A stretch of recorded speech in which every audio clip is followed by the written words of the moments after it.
নমস্কার, ভদ্রসহ study class চ্যানেলে তোমাদের স্বাগত। তোমাদের জন্য দারুণ সুখবর। পোস্ট অফিসের নতুন নিয়োগ 2025 প্রতিটি জেলার পোস্ট অফিসে এই নিয়োগটি করা হচ্ছে। এটি হচ্ছে অল ইন্ডিয়া, অর্থাৎ তুমি যে স্টেট থেকে আবেদন করবে সেই স্টেটের বিভিন্ন পোস্টাল সার্কেলে তোমাদের পোস্টিং হয়ে যাবে। এবং এখানে যোগ্যতা যেটি প্রয়োজন সেটা হলো মাধ্যমিক পাস, এবং মেল ফিমেল বোথ ক্যান্ডিডেটই আবেদন করতে পারবে। কিভাবে ফর্ম ফিল আপ করতে হবে সেটাও একদম স্টেপ বাই স্টেপ দেখিয়ে দেবো।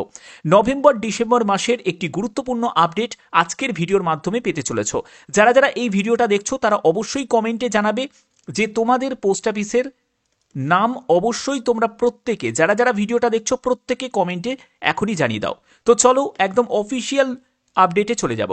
তো দেখতে পাচ্ছ পোস্ট অফিস নিউ রিক্রুটমেন্ট 2025 এর একদম লেটেস্ট আপডেট তোমাদের কাছে দিচ্ছি, যেখানে দেখো অল ইন্ডিয়া পার্মানেন্ট পোস্ট, অর্থাৎ ভারতের সমগ্র ভারতের যে কোনো রাজ্য যে কোনো জেলা থেকে তোমরা আবেদন করতে পারবে, এবং সেই সব রাজ্যের বিভিন্ন পোস্টাল সার্কেলেই তোমাদের পোস্টিং হবে। এখানে তোমাদের এই জায়গাটাই ক্লিয়ার করে দিচ্ছি, দেখো কোন কোন পোস্টাল সার্কেলগুলো আছে। তোমরা অবশ্যই জানো, যারা যারা জিডিএস এর জন্য আগে আবেদন করেছো তাদের ক্ষেত্রে এই ব্যাপারটা ক্লিয়ার। তবে এটা কোনো জিডিএস নয়। এখানে তোমাদের দেখো সার্কেল ওয়াইজ তোমাদের ভ্যাকেন্সি ভাগ করা আছে। যেমন যারা তোমরা আগরতলা থেকে, তারপরে ডিমাপুর, ইম্ফল এইসব জায়গা থেকে যারা বিলং করছো তোমাদের নর্থ ইস্ট সার্কেল চুজ করতে হবে। তোমরা যারা আসাম থেকে বিলং করছো তোমাদের গুয়াহাটি থেকে যারা আছো তারা আসাম সার্কেলকে চুজ করবে। তারপরে তোমরা যারা যারা কলকাতা শিলিগুড়ি থেকে বিলং করছো তারা ওয়েস্ট বেঙ্গল সার্কেলকে চুজ করবে। ঠিক আছে, এবার আবেদন করার জন্য তোমাদের এরকম সার্কেল তোমরা চুজ করতে পারবে, কিন্তু তোমাদের যে কোনো একটি সার্কেলেই আবেদন করতে হবে। ঠিক আছে, কিভাবে আবেদন করবে সব বলবো, ডিটেলস ইনফরমেশন থাকছে আজকের এই ভিডিওর মাধ্যমে। তোমরা অবশ্যই কমেন্টে প্রত্যেকে জানিয়ে দাও, এখনই প্রত্যেকে জানিয়ে দাও যে তোমাদের পোস্ট অফিসের নাম। অবশ্যই তোমরা প্রত্যেকে কমেন্টে এখনই জানিয়ে দেবে। ওকে, আচ্ছা, এখানে দেখো তোমাদের এডুকেশন কোয়ালিফিকেশন কি প্রয়োজন। তোমরা যদি আবেদন করতে চাও কোন পোস্টের জন্য সেটা দেখে নাও। তোমাদের এখানে যে পোস্টে সেটা হচ্ছে তোমাদের পোস্ট অফিস এজেন্ট, যেখানে পিএলআই এবং আরপিএলআই। ঠিক আছে, এখানে রুরাল সাইডেও তোমাদের হয়, আবার আরবান সাইডেও নিয়োগ হয়। যেখানে তোমাদের এডুকেশন কোয়ালিফিকেশন কি প্রয়োজন সেটা হলো ক্লাস 10 পাস, অর্থাৎ তোমার যোগ্যতা যদি মাধ্যমিক হয়ে থাকে তাহলে অবশ্যই তোমরা এখানে আবেদন করতে পারবে। তবে তোমার যদি হায়ার কোয়ালিফিকেশন থাকে, মানে তুমি যদি উচ্চ মাধ্যমিক পাস করে থাকো বা তুমি ধরো গ্র্যাজুয়েশন করেছো, তারা কি আবেদন করতে পারবে না? তারাও আবেদন করতে পারবে, কিন্তু মিনিমাম যে যোগ্যতা সেটা হলো তোমাদের 10 পাস। ওকে, আচ্ছা, এখানে দেখো পরবর্তী কি কি বলা হয়েছে দেখে নাও। এখানে এজ লিমিট, এজ হচ্ছে ন্যূনতম 18 বছর এবং ম্যাক্সিমাম যে বয়সটি সেটি হলো 50 বছর। ওকে, 18 থেকে 50 বছর পর্যন্ত তোমাদের এজ লিমিট থাকে। এখানে ন্যাশনালিটি হিসাবে ভারতীয় নাগরিক প্রত্যেকে আবেদন করতে পারো, এবং অবশ্যই যারা যারা যেখান থেকে আবেদন করবে তোমার স্টেট ওয়াইজ আবেদন করাটাই কিন্তু বেটার, কারণ তুমি যে স্টেটে থেকে আবেদন করবে সেই স্টেটের যে লোকাল ল্যাঙ্গুয়েজ, এই লোকাল ল্যাঙ্গুয়েজটা কিন্তু খুব ইম্পর্টেন্ট। ঠিক আছে, কারণ তোমাকে মানুষের সাথে কমিউনিকেট করতে হবে, তাকে মানে কনভিন্স করতে হবে। ঠিক আছে, যেরকম একটা এজেন্টের কাজ থাকে, তো সেগুলো করার জন্য অবশ্যই লোকাল ক্যান্ডিডেট যারা লোকাল তারাই আবেদন করতে পারে, এবং সেটাই আবেদন করা উচিত। এখানে দেখো অ্যাডিশনাল রিকোয়ারমেন্ট কি আছে দেখে নাও। এখানে বলছে ব্যাকগ্রাউন্ড চেক, অর্থাৎ যে বলছে a background check is often conducted to ensure that the candidate does not have criminal record, অর্থাৎ কোনো রকম যদি তোমার আগের ক্রিমিনাল রেকর্ড থাকে তাহলে কিন্তু তুমি আবেদন করতে পারবে না। বোঝা গেল? আচ্ছা, এক্সপিরিয়েন্সের জায়গাটা দেখতে পাচ্ছ ইজ ইফ অ্যাপ্লিকেবল, অর্থাৎ এটা কিন্তু ম্যান্ডেটারি নয়, নট অলওয়েজ ম্যান্ডেটারি, অর্থাৎ কোনো রকম এক্সপিরিয়েন্সের প্রয়োজন নেই। যারা ফ্রেশার ক্যান্ডিডেট যারা এই ভিডিওটা দেখছো প্রত্যেকে তোমরা এলিজেবল। ওকে, এবার দেখো ফিনান্সিয়াল সাউন্ডনেস, এই জায়গাটা বলছে যে some role might required candidates to be the financially stable থাকাটা খুব দরকার আছে। Ensuring they can manage their the finances well and avoid the conflicted of interest. দেখো, যে কোনো কাজ করার আগে তোমাদের যদি ফিনান্সিয়াল ব্যাকগ্রাউন্ডটা যদি একটু স্টেবল থাকে তাহলে সেই কাজটা করতে তোমার সুবিধা হবে, এখানেই সেটাই বলেছে।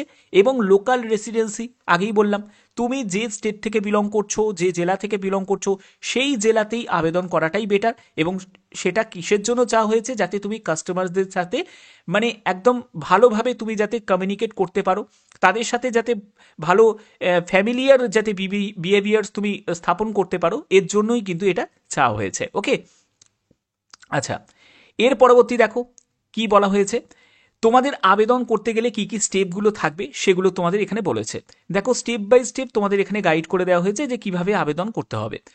আবেদন করার জন্য এখানে বলছে যে হোয়ার টু গেট দ্য ফর্ম। প্রথমে তোমাকে একটি ফর্ম ফিল আপ করতে হবে। ফর্মটা কিভাবে, তোমাদের আমি ফর্মটা দেখিয়ে দিচ্ছি। এইটা হলো ফর্ম। এই ফর্মটাকে তোমাদের ফিল আপ করতে হবে। কিভাবে ফিল আপ করবে দেখে নাও।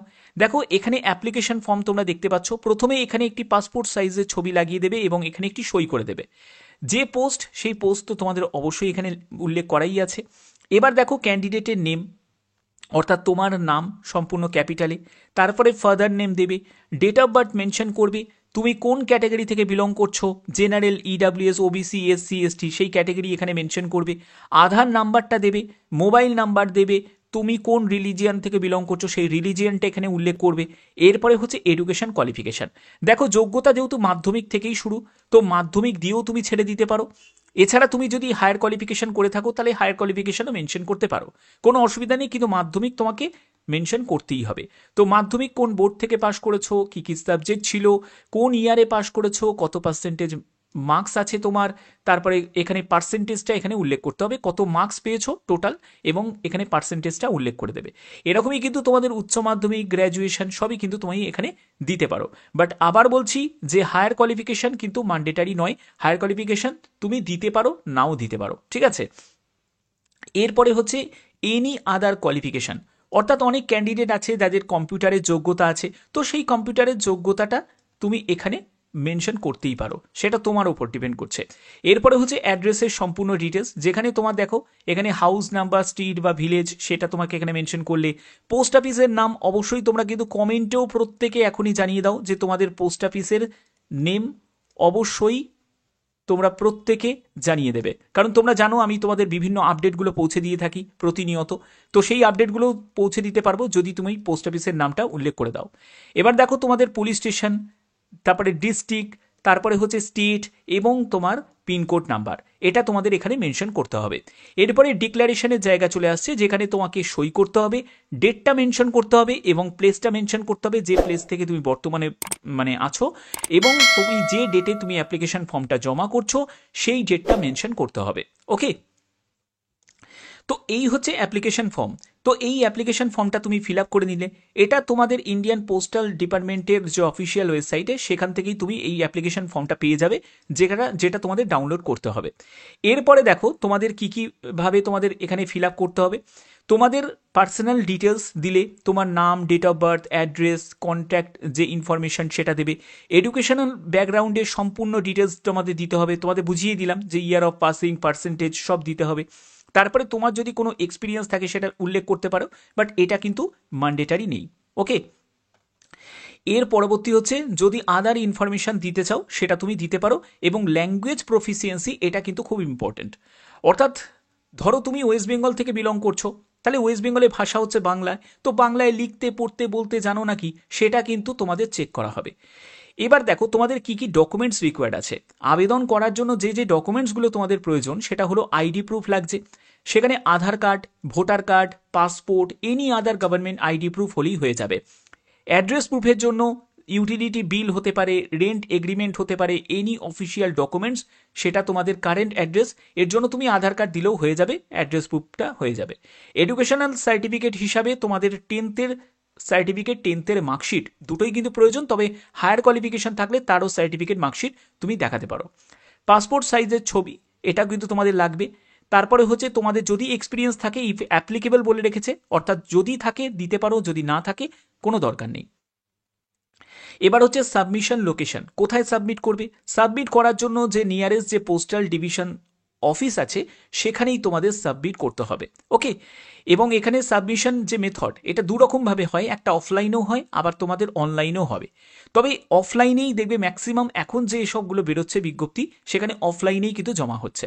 এবার অ্যাপ্লিকেশন ফিজের ক্ষেত্রে বলে রাখি, কোনো রকম কিন্তু আবেদন মূল্য তোমাদের লাগবে না। ওকে, তো এখানে দেখো তোমাদের এখানে কিভাবে সিলেকশন হবে, সিলেকশনের জন্য ইনিশিয়ালি স্ক্রিনিং হবে, অর্থাৎ তুমি যে অ্যাপ্লিকেশন ফর্মটা ফিল আপ করবে, যে মেন অথরিটি আছে, পোস্টাল অথরিটি আছে, তারা সেটাকে ভালোভাবে চেক করবে। যদি কোনো জায়গায় যদি মিসম্যাচ কন্ডিশন পায় তাহলে সেক্ষেত্রে তোমাদের রিজেক্ট করে দেওয়া হবে। এরপরে দেখো তোমাদের মানে যারা যোগ্য প্রার্থী তাদেরকে রিটিন এক্সামের জন্য ডাকাবে, তবে এখানে ইফ অ্যাপ্লিকেবল, অর্থাৎ কোনো রকম রিটিন এক্সাম কিন্তু যতগুলো এর আগে যে এজেন্টে এই নিয়োগগুলো করা হয়েছে সেখানে কিন্তু কোনো রকমভাবে রিটিন এক্সাম হয়নি। তো এখানে তোমরা নিশ্চিত থাকো যে কোনো রিটিন এক্সাম তোমাদের হবে না, ঠিক আছে। যেখানে জিডিএস এর জন্য রিটিন এক্সাম হয় না সেখানে এজেন্টের জন্য কি করে হবে, ঠিক আছে। তো এখানে যেটা হতে পারে সেটা হলো একটা ইন্টারভিউ প্রসেস হতে পারে, এবং এই ইন্টারভিউটা কেন তোমাদের চাওয়া হয়েছে, কেন দেখো, কারণ অনেকেই আছে যাদের সেলসের নলেজ নেই, ঠিক আছে, এইসব বিভিন্ন যেসব এজেন্টের কাজ জানে না। তো সেই ব্যাপারে তোমাদের একটা ধারণা তৈরি করতে হবে, যার জন্য তোমাদের ইন্টারভিউয়ের একটা কন্ডাক্ট হতে পারে, এবং সেটা শর্টলিস্টের যারা ক্যান্ডিডেট তাদেরকে ডাকা হবে ইন্টারভিউয়ের জন্য, তাদেরকে কিছু প্রশ্ন জিজ্ঞেস করা হবে। এবার তোমরা যারা যারা ইন্টারেস্টেড আছো যে ইন্টারভিউয়াররা কী টাইপের প্রশ্ন করতে পারে এই রিলেটেড একটা প্রপার ভিডিও যদি তোমরা চাও তাহলে অবশ্যই তোমরা প্রত্যেকে যারা যারা এই ভিডিওটা দেখছো প্রত্যেকে কমেন্টে জানাবে, তাহলে আমি আলাদা করে তোমাদের এই ইন্টারভিউ রিলেটেড একটা ভিডিও তোমাদের জন্য প্রোভাইড করব। তো এবার দেখো তুমি ধরো সিলেক্ট হয়ে গেল, বলছে ইফ সিলেক্টেড, তুমি সিলেক্ট হয়ে যাওয়ার পরে তোমাদের একটা ট্রেনিং হবে। এই ট্রেনিং প্রোগ্রাম কিন্তু তোমাদের চলবে এই 1 সপ্তাহ মতো তোমাদের চলে, ঠিক আছে, 1-2 সপ্তাহ মতো তোমাদের একটা ট্রেনিং থাকে, ট্রেনিং পিরিয়ড চলে, যেখানে বিভিন্ন রকম তোমাদের স্কিল ডেভেলপ করা হবে, যেটা কাস্টমার সার্ভিস স্কিল, তারপরে সেলস এবং marketing technique, details information, postal saving এবং ইন্স্যুরেন্স স্কিম সম্পর্কে তোমাদের একটা ধারণা দেওয়া হবে এই ট্রেনিংয়ের মাধ্যমে, কারণ তোমাদের এই ট্রেনিংটা দরকার আছে। এরপরে হচ্ছে তোমাদের সার্টিফিকেশন দেওয়া হবে, অর্থাৎ তুমি একটা সার্টিফিকেটও পাবে। তো এগুলো কিন্তু সম্পূর্ণ প্রসেস তোমাদের চলবে, ওকে, বোঝা গেল। তো এই হচ্ছে তোমাদের এখানে স্টেপ, যে স্টেপগুলো তোমাদের এখানে ফলো করা হয়। এবার তোমাদের কাজ কি করতে হবে, দেখো কাজ সম্পর্কে তোমাদের এখানে বলে রাখি, কাজের মধ্যে অনেকগুলো ভাগ আছে, ঠিক আছে। যেমন হচ্ছে তোমাদের এখানে তোমরা দেখবে, দেখো এখানে দেয়া হয়েছে যে পোস্টাল ইন্স্যুরেন্স প্রোডাক্ট, যেটা হলো পোস্টাল লাইফ ইন্স্যুরেন্স পিএলআই এবং হচ্ছে আরপিএলআই, সেটা হলো রুরাল পোস্টাল লাইফ ইন্স্যুরেন্স। তো এইসব যে বিভিন্ন প্রোডাক্টগুলো আছে, তো মেনলি সেই সব প্রোডাক্টের কাজগুলো তোমাকে করতে হবে, বিভিন্ন স্কিমের কাজগুলো তোমাদের করতে হবে। এবার এখানে তোমাদের যদি সঠিকভাবে ধারণা দিতে হয় তার জন্য আমি তোমাদের ওপরের পেজে নিয়ে চলে যাচ্ছি, সেখান থেকে দেখো তোমরা জানো যে বিভিন্ন ধরনের পোস্ট অফিসে কাজ থাকে, যেমন হচ্ছে দেখো পিওএ স্ট্যান্ডার্ড পোস্ট অফিস এজেন্টে তাদের হচ্ছে যেমন রুরাল পোস্টাল লাইফ ইন্স্যুরেন্স থাকে, তারপরে পোস্টাল লাইফ ইন্স্যুরেন্স থাকে।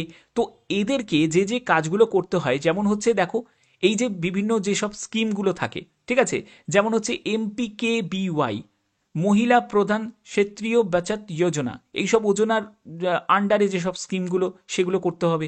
তারপরে হচ্ছে সিনিয়র সিটিজেন সেভিং স্কিম, এইসব স্কিমের ব্যাপারে তোমাদের কাস্টমারের সাথে কথা বলতে হবে, ঠিক আছে। তো এই সব কাজগুলোর দায়িত্ব তোমাদের করতে হবে, ঠিক আছে। তো মেনলি এই কাজের জন্যই কিন্তু এই নিয়োগগুলো করা হয়, ওকে।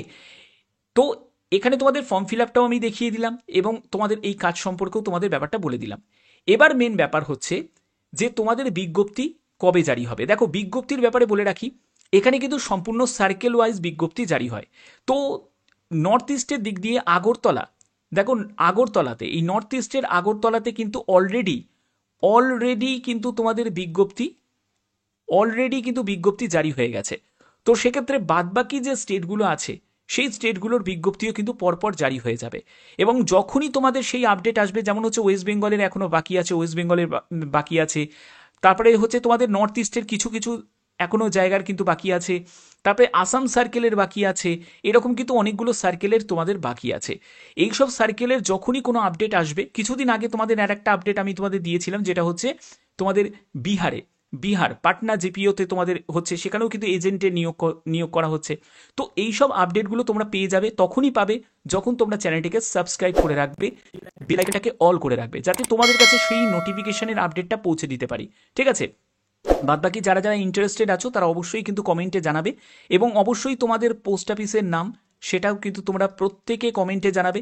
এবং এখানে সিলেকশনের জন্য যে ইন্টারভিউ, সেই ইন্টারভিউ রিলেটেড যদি তোমরা আলাদা করে ভিডিও চাও তাহলে অবশ্যই সেটাও তোমরা কমেন্টে প্রত্যেকে জানাবে। আশা করছি ভিডিওটা প্রত্যেকের জন্য খুবই উপযোগী হয়েছে। যদি ভিডিওটা ভালো লাগে অতি অবশ্যই ভিডিওটাতে একটি লাইক করো, চ্যানেলটিকে সাবস্ক্রাইব করে বেল আইকনটাকে অল করে রেখো। এখনের মতো এটুকুই, ধন্যবাদ।